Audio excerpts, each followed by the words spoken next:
Welcome to the 1457 podcast from Scotland, where golf began. We are a digital platform and we want to inspire golfers near and far with our great photography, short films and stories, and of course podcasts like this. We want golfing fans from all around the world to visit our Scottish shores. And I tell you what, we've had a great summer and we're back in action.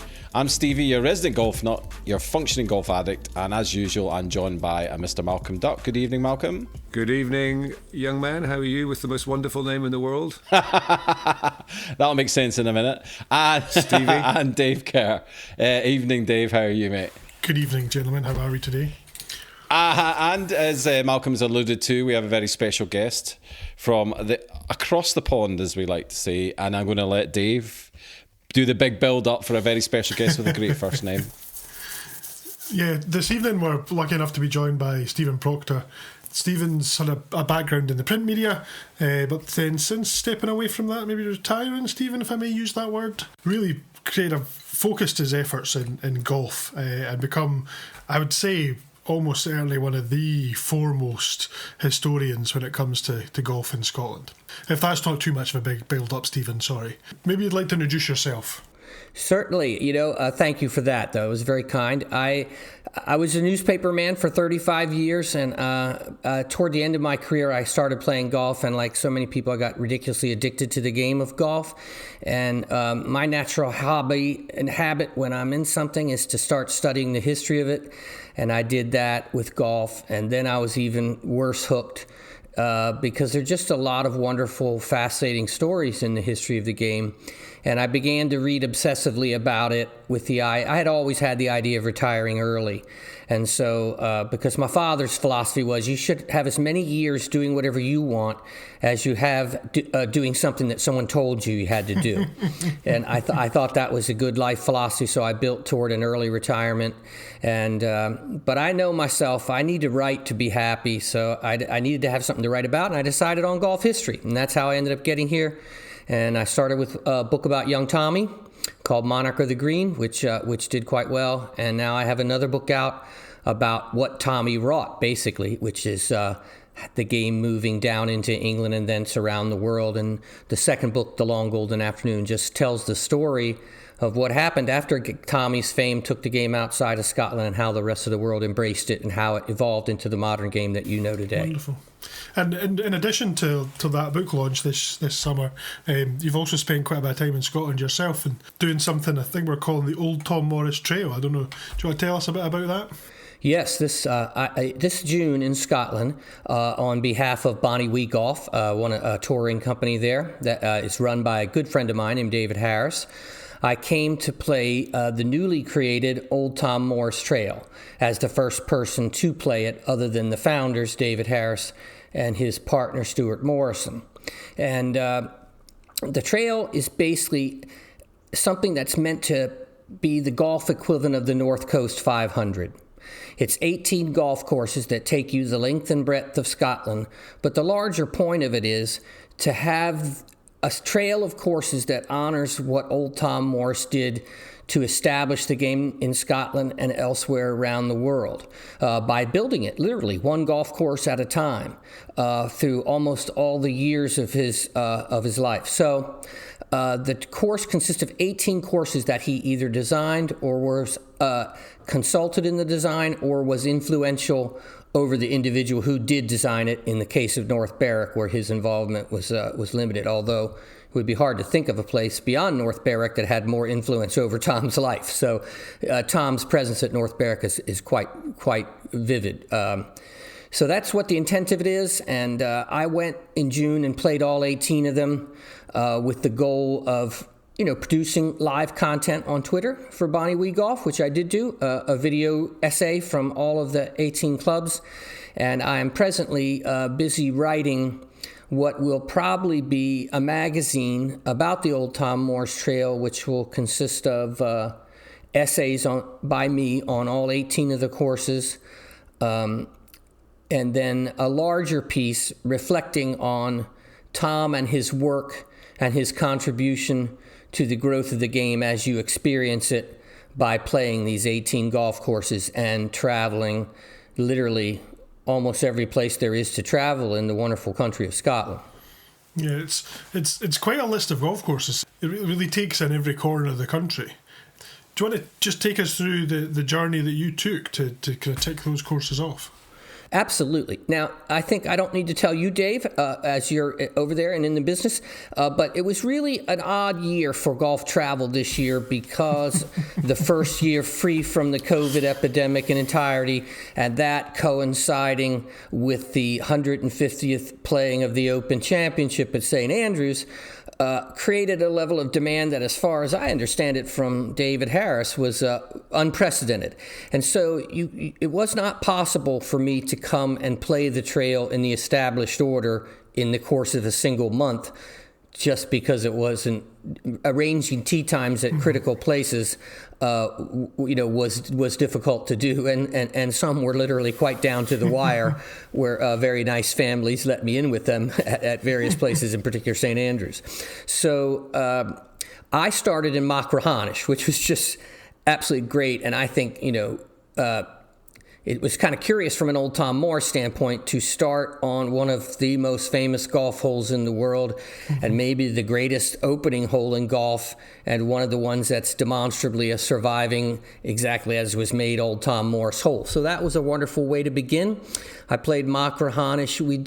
We couldn't resist a side trip. We were going next to Prestwick. So we took the ferry to Arran, and we played Shiskin, and then we took the ferry from Arran back to Troon and stayed in Troon before playing Prestwick the next day. I had played Prestwick in the past, obviously, to write the Tommy book, and I'd studied Prestwick a bunch. And then I loved playing it again. It's a wonderful golf course. I'd say, that's the course my soul loves best in Scotland, for a whole lot of reasons, a lot having to do with the amount of time I've spent studying the life of the players there and the golf course itself. So, Stephen, I'm just being very lucky there on Saturday because I'm playing the 12 holes with the secretary. Oh my gosh. So, God, I would so love to do that. Just don't want to make you jealous. Yes, you already have. Yeah, and I've been watching, the videos have been out already, of the 12-hole course. Yeah. Cookie Jar Golf did a very nice one. Some professional named Ricks, and I'm not going to remember his last name, but he went out with David Fleming and tried to beat Tommy's score with modern clubs, Tommy's record of 47 for the 12 holes. He got waxed. Tommy beat him by 6 shots. It was never close at any point during the entire round, which heartened me. Yeah. But then we had our wonderful day at Muirfield, and went from Muirfield to North Berwick, and then played Loughness New and Dunbar, and that is I really was completely besotted with East Lothian, I have to say. I've heard you guys talk a number of times about how great East Lothian is, and obviously I'm intimately familiar with East Lothian and its history, but I hadn't spent a whole lot of days there, just consecutive days, and I ended up staying 4 days in Gullen, which is just a wonderful, magical golf town, and playing all those courses from that same location. And I really got a great feel for East Lothian, more so than I had in the past. And I must say, it's really ratcheted itself up my list of places where I think the best way to see Scotland is go and stay in one place for a while and play a lot of golf around there rather than be on the road every minute. And that would be a place that would be very high up on my list. Sorry, just to say, Malcolm, have you got Stephen here and infiltrated him and No, I haven't even talked about. We call it Scotland's Golf Coast, you see, because it's some marketing term that was made up. Yeah, well, I love Fife, obviously, and I love St. Andrews. Just speaking about experiences that are a little more new. I've always gone to St. Andrews every time I've ever gone, so I have a lot more experience there. And I've obviously done speaking engagements there and this and that. But I must say, the new places that impressed me, which we'll get to in a minute, there's one more going down the road. So we went from East Lothian to Fife, played the new course, played the old course like a day before it closed for the Open. And so that was like a Monty Python skit, the severe beating of a writer. But it was I did make a birdie on 11, so I'll have that to remember for all time. And then from there I flew to Askernish. And Askernish, oh my God, I don't even know what to say about Askernish. Askernish is the greatest golf experience I've ever had. I can't imagine one being greater than that. Just to be actually playing a golf course, precisely the way it would have played when old Tom was playing it out in 1891. That is just not available anywhere in the world except for Askernish that I'm aware of. And, it was really, that's where the trail is supposed to begin. And it impressed me as the perfect place to begin because it shows you so vividly how he found holes in the natural landscape and created sporting golf with a barrow, a spade, and a scythe, and an imagination. And those are the 4 tools he had. So I really was blown away by Askernish, and of course the club endeared itself to me by giving me the high honor of making me a life member. So I was really super excited by that. From there, we went up to Dornoch. That was my second trip to Dornoch. First time I ever came to Scotland was motivated by Herbert Warren Wynn, and I did a North to the Links of Dornoch tour starting in St. Andrews. So I'd played Dornoch before and been in town before. It was really special to be there with Lorne. Lorne's one of the great writers in the history of our game. His Season in Dornoch is one of the great travel books ever written, mostly because it's not only about golf, it's just about life in the Highlands and being a Scotsman and everything that means. And so then I went to the place that impressed me. The second also big impression on me was the Murray Coast. Mm-hmm. The weather there is just so fantastic. I'm thinking of the Murray Coast as embracing everything along the Murray Firth, which includes the Dornoch Firth, technically speaking. And I love Tane an awful lot. That's like classic Scottish golf as far as I was concerned. A small place where people love their club, and the golf is really sporting, even if it might not be the same dramatic type of linksland you see at Dornoch or wherever. That's a good point, actually, Stephen, in terms of the contrast, which I think is one of the things that makes Tom Morris's golf courses so appealing, because there are those massive contrasts between unbelievable differences.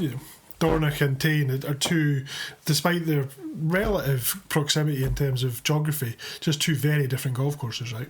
And completely different landscapes. And the thing that impresses you, there's a value to being immersive. There's a value to playing 18 straight Old Tom courses in a row, because connections present themselves to you that might not otherwise occur to you if you hadn't been repeating this theme over and over. And one of them is, it didn't matter what land he had in front of him. He was going to find some really sporting golf in it one way or another. And, his original piece, Prestwick, obviously, the holes are crossing over each other everywhere. But the holes, he could have found easier and duller ways around the golf course. That would be a lot safer, probably. But they wouldn't have been as exciting. And, he was out to get some sporting, exciting golf. And Tane's a classic example of that on a piece of property that maybe isn't absolutely perfect for golf, but he does an amazing job there. And the course is amazing, and the place is wonderful. And then Nairn, Nairn is such a great championship links. Really love that. Love the archive room in particular. I could have, almost missed my tea time hanging out in the archive room, to be honest with you. And then I came to Murray Old, a place I'd never even honestly not heard of. Before I came. And that is a really wonderful championship golf course. Unique experience. I mean, I lived my life in the Baltimore, Washington, D.C. area. So every spring, it was the rite of passage to have the Blue Angels fly over your head at the Naval Academy graduation. And, it was something we all went out and got picnic and sat out near the academy or whatever and watched it. And so when the Jets flew over, I played with the club captain, William Joe Mackelman.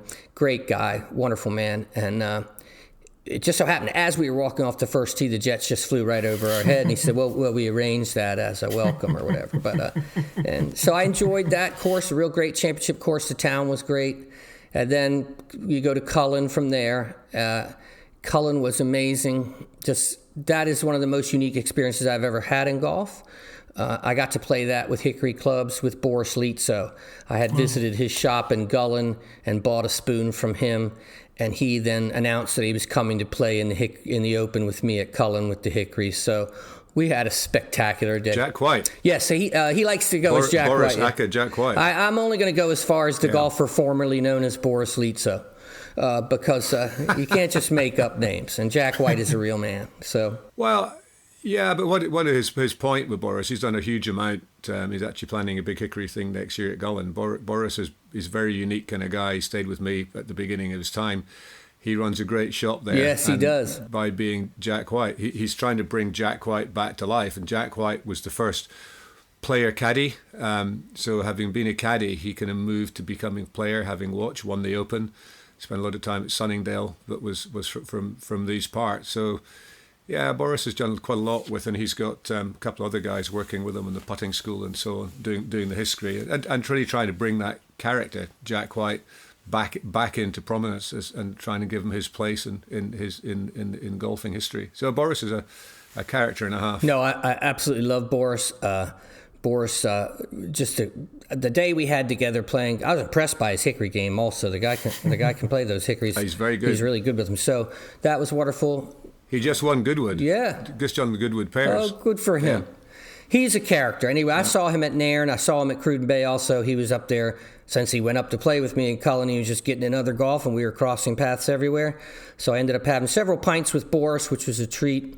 And I played Cruden Bay next after that. Cruden Bay, there's I would say 3 wow experiences in terms of landscape. And Askernish, Cruden Bay, and Machrihanish are just golfing landscapes that you're not used to seeing in a traditional Scottish place like, say, St. Andrews, where it's mostly flat and rumpled as opposed to these incredibly striking dunescapes there. So Cruden Bay blew me away. Say that again, Stephen. Say that again, Stephen. I'm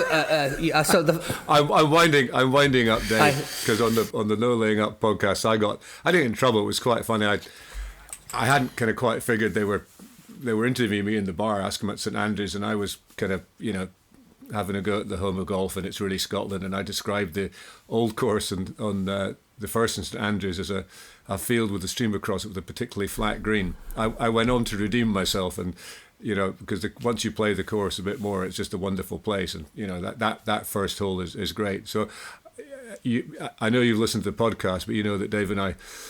Well, Dave tries to wind me up. I just wind him up about St Andrews. I think that Cruden Bay, though, when you get up to that, it would be is it the 9th tee, the 10th tee, when you're looking down? The 9th. Yeah. Looking down and over the coast. And it's again, talking about contrast, that's exactly the point, isn't it, Malcolm? The contrast between that and, say, the new course at St Andrews or even the old course at St Andrews is you wouldn't believe that the same architect was involved. But the point you make is the takeaway here, Stephen, isn't it? That he had to work with the land he had. And yes, couldn't move anything. I think that architect is actually the wrong word to use to describe Tom Morris. And one of the points I want to make in my larger piece about Tom is you get off on the wrong track right away if you refer to him as an architect. An architect is the person who can create something. Tom was a discoverer of holes in the natural landscape because there was, so you could maybe flatten the green a tiny bit with a lot of effort. But you weren't moving any dunes. You weren't cutting any dunes down to create a view like they would do years later and destroy some of the coolest holes in golf. But so it's wrong to think of him as an architect. He's a discoverer.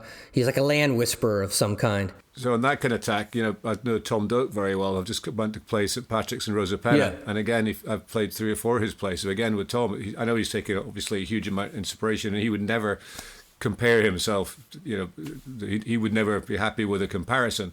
But you do see St Patrick's Rosapena, a different piece of ground. His place in France, Saint-Emilion, totally different piece of ground. Renaissance, totally different ground. Trying to find the way through the use without moving stuff, trying to use stuff, and I think that's a really interesting description, because some people do just move earth, and other people try and find their way. And obviously he didn't have those days. He didn't have the tools to move the stuff. I would say Cruden Bay and Askernish are the 2 best examples of his ability to find his way, because just imagine if you were to go there and you would stand on the present 10th tee.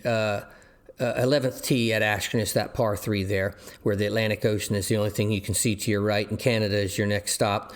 And then look out over those dunes and say, this is perfect for golf. We'll just go find a route through here. And even when you're walking on the established golf course, if you've never played it before and you don't have a guide with you, I did have a yardage book, but I didn't, it was sometimes difficult to figure out where things went. And so that just heightened your appreciation for understanding how he found these pathways. And when you do play them, you realize, wow, they work so beautifully and they create such fascinating and interesting golf. Anyway, I had 2 more stops after Carnoustie, and that was Montrose, the ancient links there of Montrose. We're sad to see the erosion, but the golf course itself was lovely.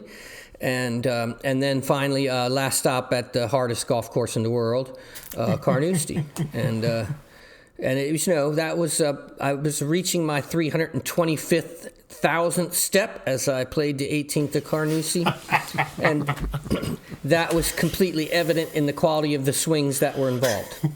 Let's just say that. So, over what period of time did you tick off the 18 courses then, Stephen? That's quite a schedule. I did 19 courses in 26 days. Wow. So, and in between, I'm making videos, and I'm driving or being on a ferry or, going from place to place. Only twice did I stay in this. 3 times I stayed in the place a long time. One was Dornoch, where I was able to play Tain and Nairn before moving on, and I was there one night before I played Dornoch, so I had 2 or 3 or 4 nights there. And the other was Gullin, and then St. Andrews also. But I wasn't really that. I told them I'm too old to do this all in a row. I'm going to need a break of a couple days to physically just recover, honestly. And we were taking pictures, obviously, for use in the Future magazine and also for the videos and everything like that. So we had apps in our phone that were telling us the number of stories we had walked on any given golf links. So when we finished Askernish, we had walked 51 stories. When we finished Cruden Bay, we had walked 58 stories. Most of the courses were, in the 12 to 15 story range. So, basically little mounds up to the green, some mounds up to the tee boxes over and over. Not too much. But, there's some, I'm 65, so I actually went into training when David told me he wanted me to come and play the trail, because I thought, well, I can only walk 7 months of the year in Florida anyway because it's too hot. And I love walking, and I'm a good walking golfer, but so I was hoping that it would stay cool enough to keep walking every day until I left on June 1st, which is no guarantee in the state of Florida, I can tell you. So I walked 9 holes every morning for 2.5 months to get ready physically. And boy, was I ever glad I did. Because that was the hardest part of it, honestly, was just it was a joy every minute. And I don't want to in any way make it seem like a chore, but it was a physical grind, of walking that much. And I carried my bag every single time, except Muirfield and St. Andrews, where I had caddies. I was lucky enough to spend a few days with David Harris from Bonnie Wee Golf in Askernish for their Open at the end of August there, and we talked quite a bit about the trail, and obviously there's a model there where you could come and do all 18, but there's others where they're looking to sell it in as packages of 3 or 4 courses, maybe in a locality, maybe 7 or 8 courses over maybe 2 destinations, or maybe just tick them off slowly over a number of years. And I think that's, again, you're covering pretty much the whole of Scotland with this tour. Great variety of golf courses, ancient links and very modern ones as well. I think they've done a terrific job curating this list of 18 courses. I do too, Dave, and I feel like the thing that's beautiful about it, Scotland is one of the most physically beautiful countries in the world, or at least that I've visited. And I lived in California for a number of years, and the drive from San Francisco to Los Angeles is the kind of striking scenery that you're seeing almost everywhere you go, especially in the northern and western parts of Scotland. Taking the ferry to Skye is just a magical experience if you had good weather like I did. And so there's just so much that's beautiful to see. But it's like you say, it's all kinds of Scottish golf, first-class championship golf of the best in, right up there with the best in the world at St. Andrews, at Muirfield, at Carnoustie, at Dornoch. Classic down-home Scottish golf at Tain, at Cullen, at, Montrose, places like that, Dunbar. But, just a wide variety of link-style golf and just to make, how wide is Dunbar in totality? I mean, it can't be more than like 250 yards wide from end to end. And the idea that you can get the amount of brilliant links golf there is on that tiny little sliver of land with the wall right in your way every living second, it's just, it just goes to show you how clever the man was. I will say Pebble Beach is the Dunbar yes, of Pebble America. Beach is quite lovely. I loved it when I was in Gullen and they kept referring to Muirfield as Gullen number 4. A couple of the people that I hung out with there. So that's rather on the irreverent side, but nevertheless funny. Just a little bit on the Bonnywee Golf and the guys there. I mean, absolutely great tour operator. And if you go to the website scotlandwheregolfbegan.com and look under tours and trails, you'll find our tour operator partners there. So please do, guys, go and look them up and see what's which. And this on that 1457 Society, our sister platform, go and have a look in there and join us and help out. So there are all these guys here to help put these things together. Sorry, Stephen, I can interrupt a wee bit there.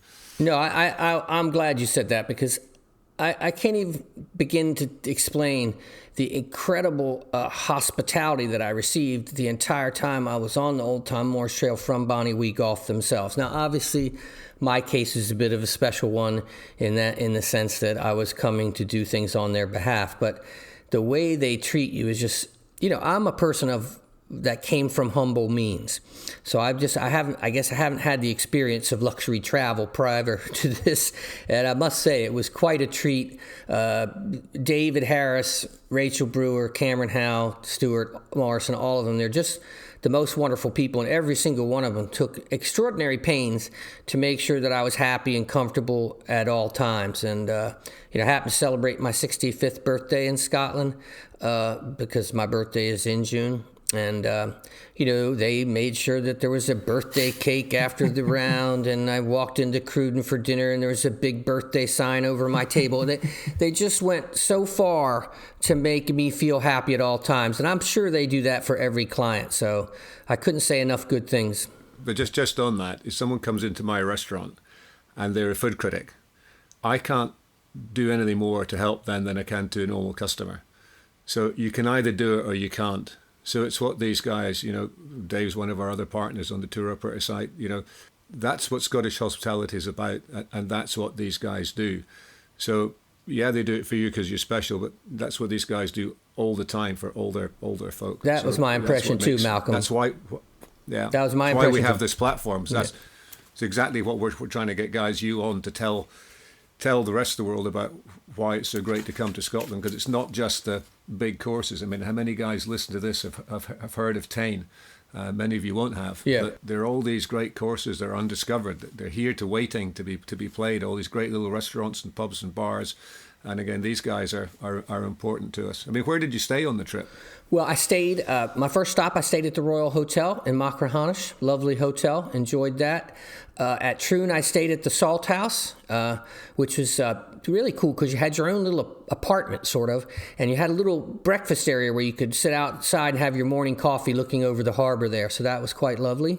And they also had a great restaurant there called Scots of Troon, which was... I ate haggis there for the first time, and I must say it was quite good. They did the smart thing of presenting it in a way that made it look edible, which was a benefit. Can I just pick you up on your use of quite there? Because this is one of the things that actually disturbs me about Americans. I really get upset when Americans get English right. So when I took over my restaurant in Edinburgh, and Americans came as how was the food, they said it was quite nice. I was really upset. Because in Scotland, quite nice means in food you haven't made it. Oh, no, I don't mean really that at all. Whereas you're correct. No, you're correct. No, I know. But that's what I'm explaining to other people on the listening. Your use of quite is absolutely correct. Because if you say you're quite right, you're absolutely right. That's right up there. Yes. The word means excellence. We have different meanings. You use it correctly, but it took me quite a long time to understand when somebody from America said that's quite good. Yeah. That was a real compliment. Well, I lived for 10 years in San Francisco, which in the United States is considered the top restaurant city, or that and Manhattan together. So I can be a little bit spoiled about food, and that was one of my other big takeaways is the quality of food in Scotland has just leaped forward astronomically since the first time I visited in 2005. And I noticed that when I came with my wife in 2019 for 3 weeks, because my first book, The Monarch of the Green, came out. Now, we both noticed that the food was so excellent, and it's even moved considerably forward since then. I felt like on the second trip, Scott's of Troon was as good a restaurant as you could eat at in San Francisco or anywhere else, and really was impressed by that. I stayed at the Dornick Hotel on the golf course there. I stayed at the Polachar Inn in Askernish, which I also really liked. Had an incredible lobster dinner there. Lobster is, obviously one of their most fresh items there, so I love that place.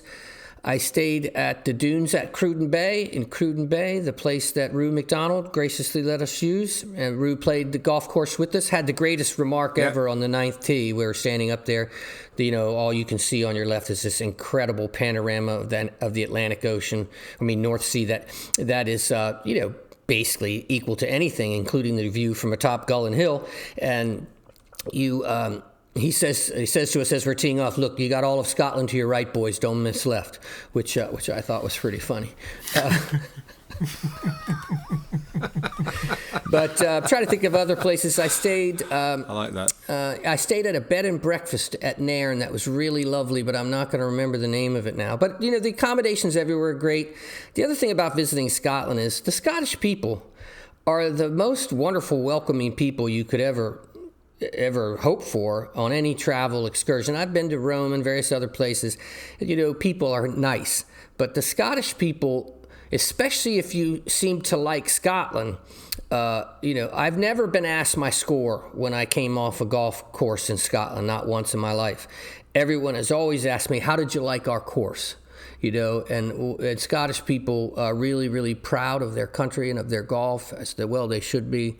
And so you get that when you're traveling in Scotland. It's just an intensely warm, wonderful welcome. Have you got any golf courses still to tick off on your list then, Stephen? Oh my gosh, yes. Well, the first thing I would love, I don't know if I'll make it back to Scotland or not, which, obviously that's my dream.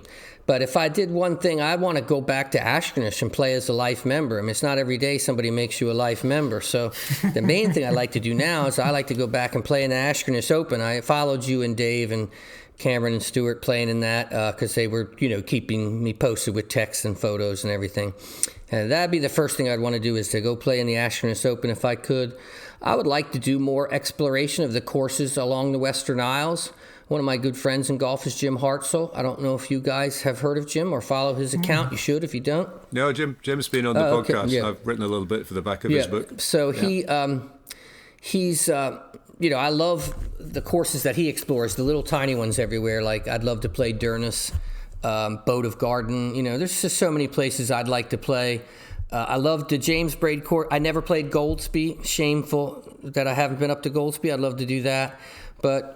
The braids in Edinburgh. Yeah, I'd love to. I've read a lot about that. I'd love to play that. I was going to play Royal Burgess with a friend from Twitter, but it turned out that he had a conflict and we couldn't do it. So the other thing you were saying, Dave, is taking on the trail in sections. And the thing about that is I'm pretty sure David Harris and Bonnie Wee Golf, the inventors of the trail, they want people to see Scotland. It's not so much just the trail, so maybe you go to Gullen and you stay in Gullen, but, in addition to the courses on the trail, you play the three great golf courses at Gullen itself. Maybe you go and you camp out at Machrihanish for a few days and you play Dunaverty, which my friend Jim's favorite golf course in the world, and go over to Arran. There's I forget how many courses there are on Arran, but I only played the one of them, and it was amazing. So the others are probably pretty great too. So I'd like to go and tour. What I like to do is a great tour of sporting golf in Scotland, but no course that has a par of 70 or higher. I think with that, yeah, that's interesting.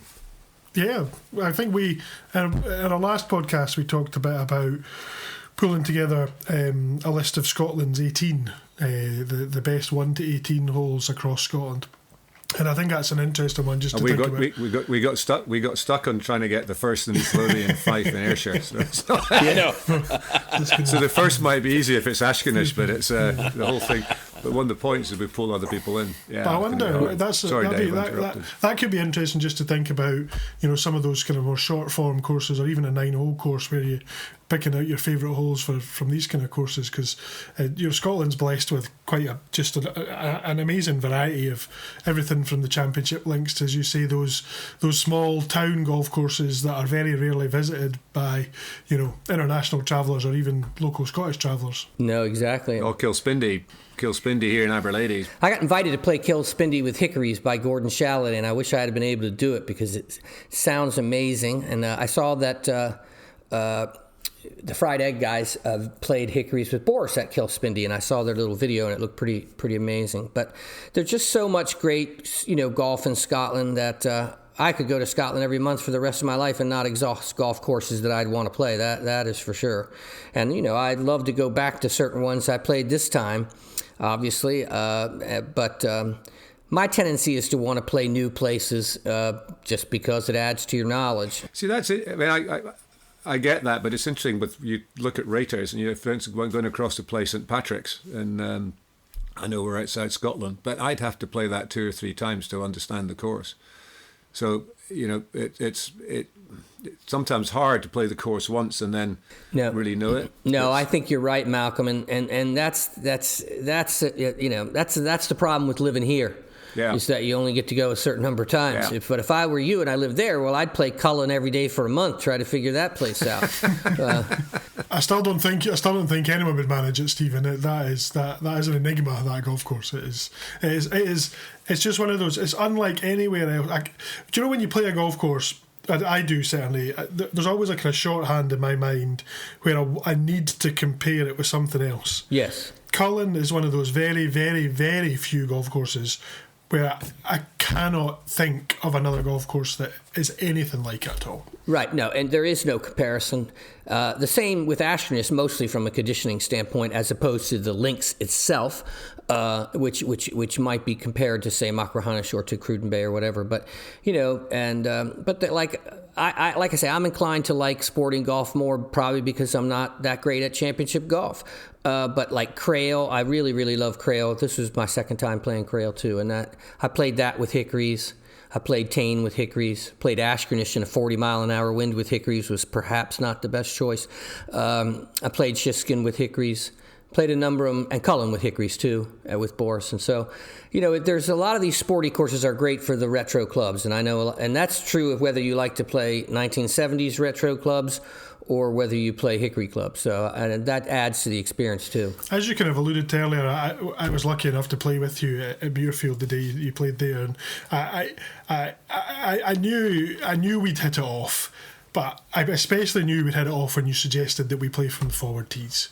And I've been lucky enough to play Muirfield, I think, maybe 4 or 5 times this year.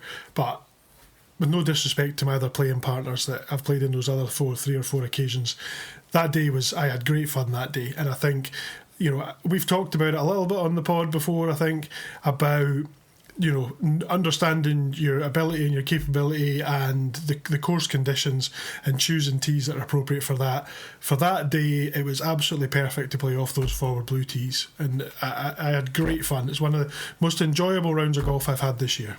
Well, it's definitely, I thought, I played the best of any time I played during the whole Tom Morris Trail, partly because it was only the 3rd time and I wasn't dead yet, and partly because I had great company, but mostly because the caddy was just a genius. The caddy I had was a guy named Lawrence Gray, who it turns out is a 3-time... Lawrence Gray?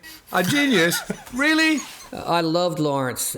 I had such a fun time with Lawrence. I used to play rugby with Lawrence. Lawrence played yes, he mentioned a year or 2 on the tour, I think. Though Lawrence is pretty well big Dunbar member and quite well known. So now you say Lawrence, I'm always going to give him a slagging and a hard time. But he's great guy, Lawrence. He's the best caddy I've ever had, and it's not even close. Oh, don't! He'll hear this.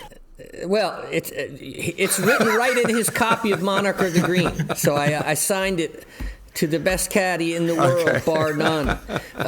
But my funny Lawrence story is that we had such a good time that he decided to buy Monarch of the Green, and he came out at Dunbar the next day when I was playing Dunbar and caught me for the last 3 or 4 holes after carrying over in the morning at Renaissance, and or Renaissance, as you guys say. And I signed the book and everything, and then I was telling him, hey, I saw John Huggins' name up on the leaderboard. Well, I didn't know that Lawrence's actual first name is William, and that he's listed on the leaderboard as W.L. Gray, as opposed to Lawrence Gray, which is what I would have been looking for. He says, yeah, we only won it once. And then he went, so he noted, then he showed me the W.L. Grays and acknowledged that his first name was actually William. So I then, of course, immediately sent something to Huggin about that, which was great fun all the way around. So I was out with him the other day at Renaissance, and Renaissance, he was caddying for someone, just the three of us, and the other member had got him to caddy mostly for his company rather than his caddying abilities. But Lawrence is one of the good guys. He really is. Yeah, well, it's just, he created such a relaxed vibe that I couldn't get stressed out about playing a championship course, which is almost always what I do and results in bad scores. And I will say this, the reason I thought he was the best caddy I'd ever had, besides that, was that I've never seen anybody that can read the greens, at least at Muirfield, the way he did. And, Dave will attest that I putted quite well that day. And the reason is, if you putted it at any reasonable speed on the line he showed you, it was going in, or very near going in. And I thought he impressed me with that, I must say. He might even listen to the podcast if I tell him this. Well, I'll send him a note.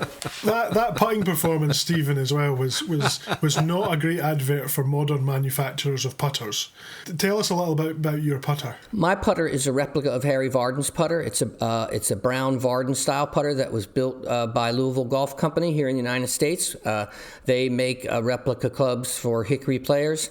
I have always putted with the Hickory putter long before I ever played Hickory golf, because when I first took up the game, I was working for a CEO who, like CEOs, had about 90 sets of golf clubs in his garage, buys a new thing every year.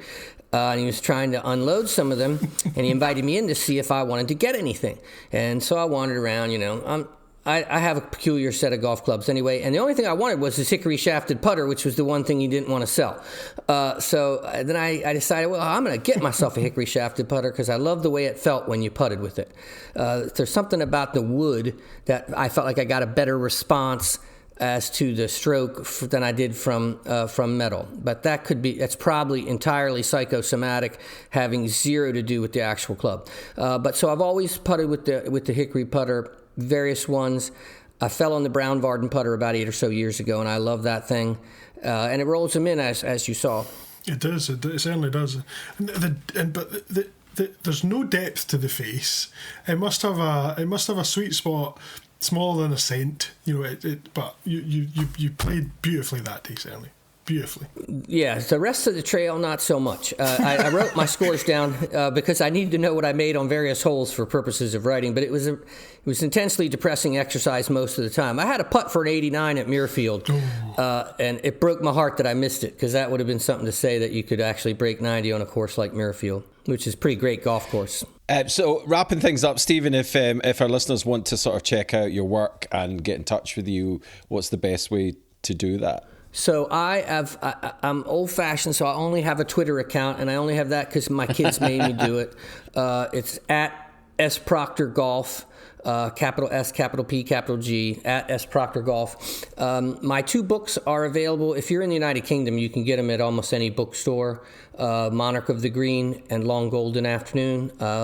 My ambition is to tell the story of golf as a tale, so that any person who reads it, who plays golf, can enjoy reading it, whether they're a habitual reader or they're not. And they're very easy reading, although they are intensely academic in the research. They're not academic whatsoever in the writing. So that's what I encourage people to do. Learn your own game, the way football fans know the history of their game. And that's what I'm trying to do. So I have my DMs open. Anybody that sends me a sensible request will get an answer. Anybody, people that ask me out on a date probably get blocked.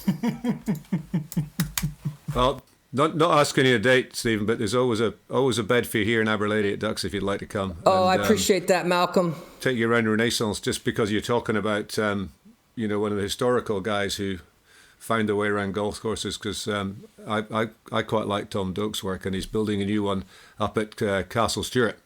So I think the world of Tom Doak stuff. I have had a chance to exchange emails with him once or twice, but I've been able to play his course at Stream Song here in Florida, and it's his stuff is just great. It's a funny connection, I think. The way that the new designers like Core and Crenshaw and Doak work is a lot closer to the way Tom worked than everything that intervened in between. I mean, his passion for golf and the whole team. I was lucky to be at the kind of Renaissance Cup, which is this thing, and sat at the table with all the guys, and they're just talking golf and greens and green sites and how you do this, and it's just great to be in that company and listen to them talking. Well, it's been great to be in this company, so I appreciate you guys having me on. It's been great. I've been enjoying listening to you telling me about Scottish golf. You've made me appreciate it even more, Stephen. So thanks very much for that. And remember, if you want to get in touch with us, we're on social at We're Scotland, Where Golf Began, and you can email us at info@wheregolfbegan. And Malcolm, would you like to tell everyone one last time about the 1457 So the Society? 1457 Society is Scotland Where Golf Began's sister site. So Scotland Where Golf Began is where the golf clubs and the guys in the golf industry join, and 1457 is a hangout place for you guys to come and join. It's a joining fee of £49, but we run some different events, different merchandise, and more importantly, it's a place to hang out, chat on Discord, ask questions, get engaged, and if we can help with your golf trips, answer some questions, great, or point you, say, kind of direction of some good tour operators like Bonnie Golf or Dave, or go and look on the website, and love to have you here. Well, we'll be back again soon. Cheers.